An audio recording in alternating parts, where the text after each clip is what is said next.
आज हम समझेंगे सामुदायिक कार्य के अंग या एलिमेंट्स या पार्ट्स उसके कौन कौन से हैं।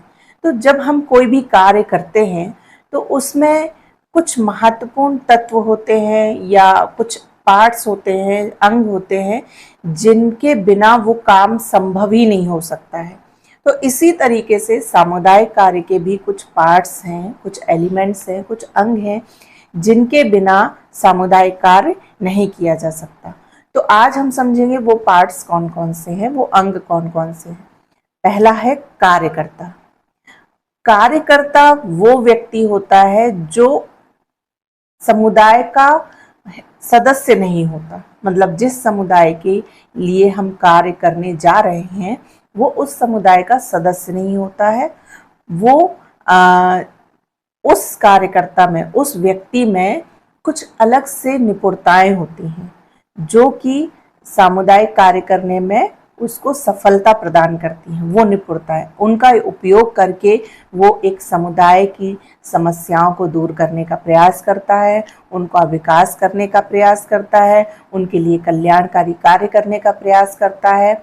जैसे कि अपनी कुछ विशेष स्किल्स का उपयोग करके वो सदस्यों में आत्मनिर्देशन डेवलप करता है, उनमें इस तरीके की क्वालिटी डेवलप होती है कि वो एकता के सूत्र में बनते हैं, आपस में सहयोग प्रदान करते हैं, उनमें सामाजिक जागृति पैदा करते हैं, है ना। तो इस तरीके की उसमें स्किल होती हैं कि वो समुदाय के लिए एक बेहतर तरीके से काम करता है और समुदाय को विकास करने का प्रयास करता है। दूसरा जो अंग होता है वो होता है समुदाय। मतलब कि कार्यकर्ता किसके लिए काम करेगा? समुदाय होना चाहिए, उसके लिए एक कम्युनिटी होनी चाहिए। तो कार्यकर्ता अपने कार्य का प्रारंभ एक समुदाय से ही करता है और समुदाय के माध्यम से ही वो अपने उद्देश्यों की ओर अग्रसर करता है। मतलब समुदाय के जो उद्देश्य होंगे उनको पूरा करने का प्रयास करेगा और उस कार्यकर्ता के खुद के जो उद्देश्य होंगे, उसके क्या उद्देश्य हो सकते हैं कि समुदाय की सहायता करना, समुदाय के हर एक व्यक्ति की मदद करना, समुदाय का विकास करना, लोगों में एकता बनाए रखना, है ना, आपस में भावनाओं को विकसित करना। तो ये एक कार्यकर्ता के उद्देश्य हो सकते हैं जिनको पूरा करने के लिए वो कार्य करता है और वो उसका उद्देश्य तभी पूरा हो सकता है जब कोई समुदाय के लिए काम करेगा।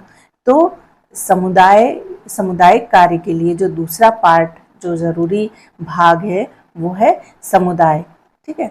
तो समुदाय के सदस्यों को, समुदाय के सभी सदस्यों को वो साथ लेकर चलता है और उनकी भलाई के लिए, उनके हित के लिए, उनके कल्याण के लिए कार्य करता है और विकासकारी योजनाओं को डेवलप करता है, प्लानिंग को डेवलप करता है और फिर उनको आगे की ओर ले जाता है जिससे हर एक व्यक्ति का हित का काम हो सके, हर एक व्यक्ति का विकास हो सके। क्योंकि जब आप एक समुदाय के लिए काम करते हैं तो उससे बहुत सारे लोग जुड़े हुए होते हैं और बहुत सारे लोगों की उससे हेल्प हो रही होती है, बहुत सारे लोगों का कल्याण होता है। तो दूसरा भाग है समुदाय। तीसरा पार्ट है संस्था, मतलब इंस्टीट्यूशन।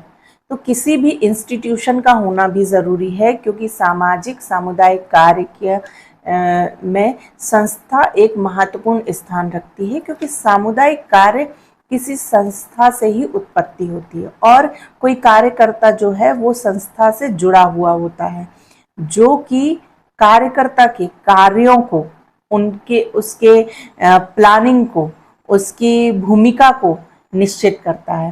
क्योंकि जो संस्था अपने उद्देश्यों का निर्माण किया है उसी के अनुसार वो कार्यकर्ता कार्य करता है और एक समुदाय को लाभ पहुंचाने का कार्य करता है ना। तो उसकी एक भूमिका निश्चित हो जाती है संस्था के द्वारा, उसके कुछ रूल्स रेगुलेशन बन जाते हैं एक संस्था के द्वारा और संस्था उस कार्यकर्ता की समय समय पर स्किल्स के डेवलपमेंट का भी काम करता है। तो संस्था भी एक महत्वपूर्ण पार्ट होगी। अब हमने जान लिया कि 3 कंपोनेंट होते हैं सामुदायिक कार्य के: कार्यकर्ता, समुदाय और संस्था। तो ये महत्वपूर्ण पार्ट है, कंपोनेंट है सामुदायिक कार्य के।